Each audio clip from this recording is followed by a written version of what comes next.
Jim, what's the biggest difference why you guys are performing at the level you are this year compared to last year? Obviously, I've always said that I think familiarity has a lot to do with success. Our staff stayed together. Our players stayed. Those kids, those two running backs choosing to stay with us, had a hell of a lot to do with it. They understand the plays. They understand our temperaments. They know who we are. We all know one another a lot better now. We know the objectives. We know there's no false pretense. We're all out for the same thing.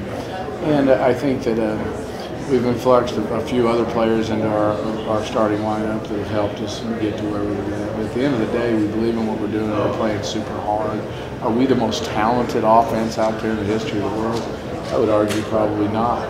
But I would argue you could turn on the tape and we might play as hard as most people. That's our goal. Our goal is always to be the hardest playing team we can be. And I feel like we do that week in, week out. We usually show up.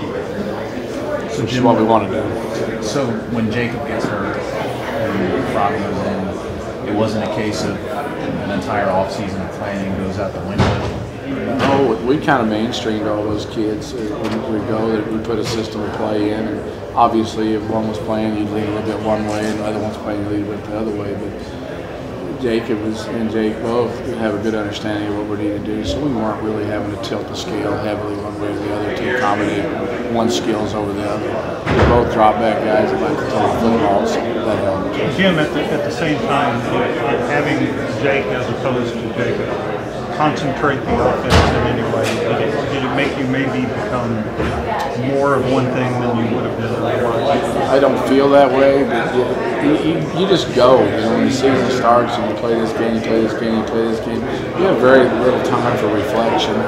Like I told you guys last year in the same thing, there'll be a lot of time for reflection when this season's concluded. Right now, I don't think that way. I just feel like we just kind of got on a roll becoming who we were, and I tried to stay with that identity the best that we can. You know, Florida State loses its quarterback in the first game, you're at 6-6. You lose your quarterback in the first game and go to the national. Damnedest thing, ain't it? I don't know the answers to those questions sometimes, other than sometimes you're just luckier than you are good. Yes. And I know Jimbo might have a different opinion on that. I guess what I would argue is I hated it for Jacob when he got hurt. And by the way, he's been the most special kid in the world throughout this whole process. But I really am glad that one right there was the guy behind him when he stepped in. He acted like a seasoned vet and ran with the ball. And in a lot of our success, you've got to look at the fact that he's handled that position well. Jim, what? Your formative thing. Yeah, Mark. Yeah. What do you remember about Titan House? Oh my goodness! I was laughing last night. We were over in the hospitality room having a cocktail, talking about some old memories from Gene and the Cal State Fullerton bunch. Just a lot. I can remember in 1984 driving out here with a Chevrolet Chevette with no floorboard in it. You know, the first place I stopped was Blackie's by the Sea down in Newport. Hell, I'm a Missouri farm boy. I think I'm in heaven, right? So, and then getting the blessing to work with Murph for as long as I did, and just the joy he always shared going to work every day. I think of the things that I took from him. You got more with less. I mean, you got.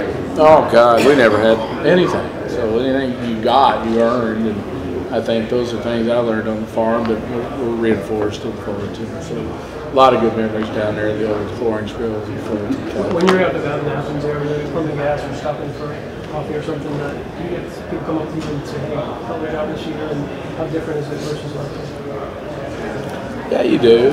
You know, different than last year. Last year didn't meet anybody's expectations. It was a difficult year for everybody, particularly me, because I have a lot of pride in what I like to do, and I hate putting products out that don't meet the expectations, but nobody does. And I've shared this with every one of y'all before. When your job's not going the way you want it, it's a difficult thing for anybody to live through.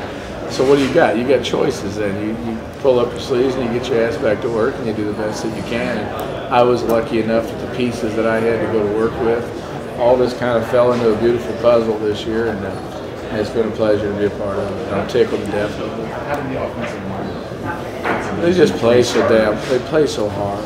I think Sam always does a wonderful job. I think with Andrew coming in at right tackle and making that solid, and Isaiah moving out to the left and making us solid on the edges. We had really good tackle play throughout the season, and three inside guys have battled and play hard, and it's been fun to watch those guys. But they just play hard as heck. I just see that position within our offense just continuing to grow to a standard that we can do what we want on any game. Everybody wants to think about other positions, but I guess I'm a line of scrimmage guy, and I think you got to have a good quarterback. You got to have line. When you got that, you can move the ball enough to have measured success. Jim, what was it about Kendall just kind of, well, he kind of seemingly came out of nowhere there? Well, I'll tell you, he did. I wasn't counting on Kendall Baker, but Kendall Baker during training camp played harder than everybody we had, and made it where we could not put him on the field, which is what you want kids to do. And I think what happened to Kendall, Lamont was playing and Dyson was playing, and they're his buddies, and he woke up one morning and said, well, hell, if they're playing, why can't I? And he went to work on it, and tip your hat to the young man. He played his butt off for us all season. Is the Sam Pittman we see on those recruiting videos that pops up on his Twitter, is that what he's known as? Is he that personality all the time? No, he's more of a jackass than what